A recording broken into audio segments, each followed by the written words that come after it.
Nanatili na sa Philippine National Police Holding Unit si dating Criminal Investigation and Detection Group Director Police Brigadier General Romeo Macapas Jr. kasabay ho ng kanyang 90-day preventive suspension. Ang naturang general ay tinukoy ng magkapatid na patidongan na umano'y may kinalaman sa serye ng pagkawala ng mga sabongero.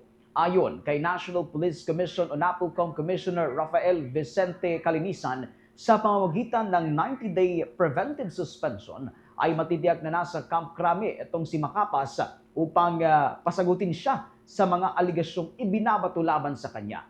Sa ganitong paraan aniya, sigurado ang kanyang presensya habang gumugulong ang investigasyon sa mga reklamong inihain ng National Police o sa National Police Commission laban sa kanya at iba pang mga pulis.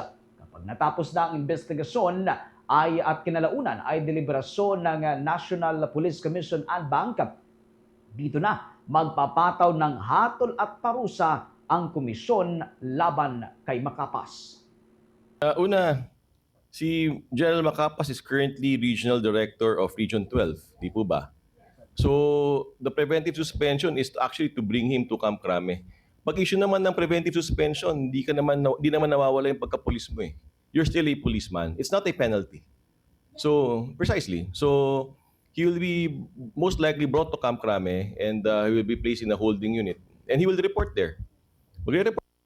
Si Macapas ay isa sa mga pulis na inireklamo ng mga magkakapatid na patidongan ilang linggo na ang nakalilipas dahil sumunoy kinalaman sa pagkawala ng mga sabongero. Kung babalikan sa pagdinig ng House Committee on Justice sa mga nawawalang sabongero, sinabi ni Chairman Attorney Rafael Vicente Calinisan na pinipilit nilang tapusin ang mga reklamong isinampa sa NAPOLCOM sa loob ng 60 araw. Inusisa naman ni Batangas 2nd District Representative Jervin Luistro ang pag-usad ng naturang reklamo at kung natutugunan na ang mga ito. Sagot naman ni Calinisan ang bagong pulisiya na pagtatapos sa mga natatanggap na reklamo sa loob ng 60 araw o mas maikli pa ay ang naging dahilan kung bakit naging mabilis ang aksyon kay General Macapas Jr.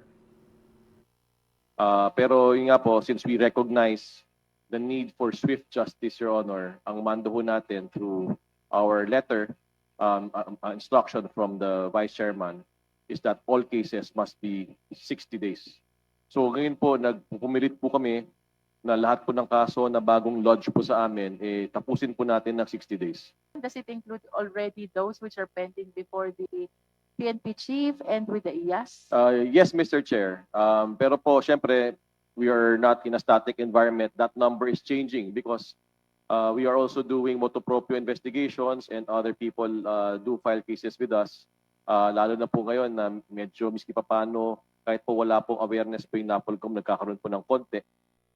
Sa kabila nito, aminado ang Department of Justice na nanatiling pahirapan ang investigasyon sa kaso ng mga nawawalang sabongero.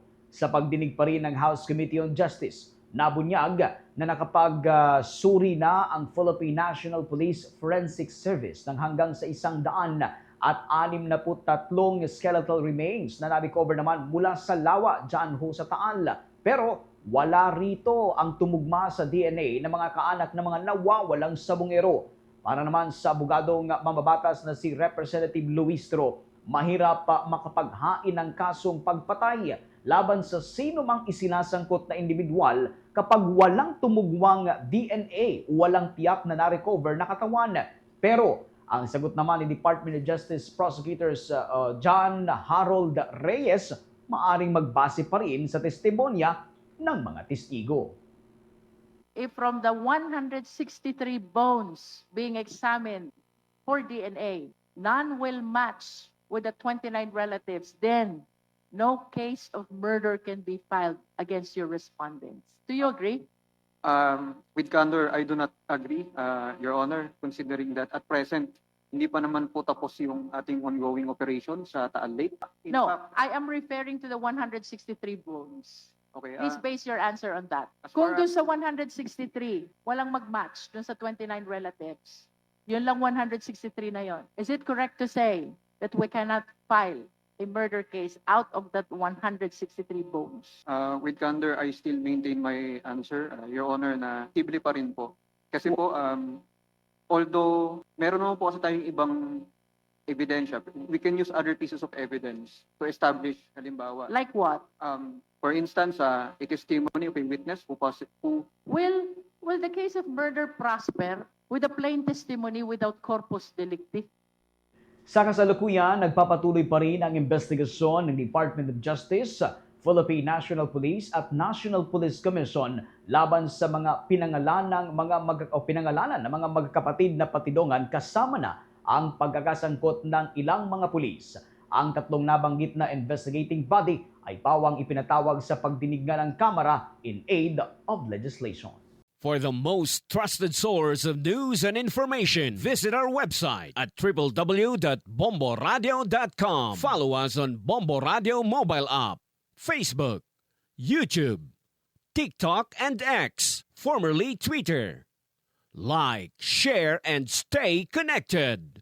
Anytime, anywhere.